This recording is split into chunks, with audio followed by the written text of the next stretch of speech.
নমস্কার, আমি সর্বজিতা। Moody সর্বজিতাস mind পেজে আপনাদের সবাইকে স্বাগত।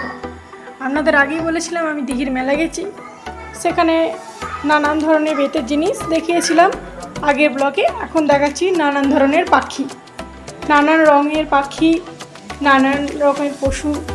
নানান ধরনের বলতে খরগোশ আছে, নানান ধরনের এটা কাকাতুয়া, পায়রা, সাদা সাদা কি সুন্দর নানান পাখি আছে।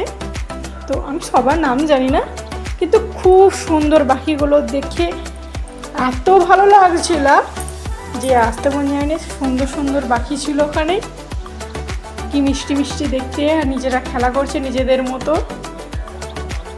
সেই দিঘির মেলাতে আরও অনেক কিছু আছে, তো সেইগুলোর পরপর ব্লগ আমি আপনাদের দেবো। আপনারা আমার পেজটাকে ফলো করে রাখুন আর অবশ্যই ব্লগগুলো দেখতে থাকুন। আজ এই পর্যন্তই।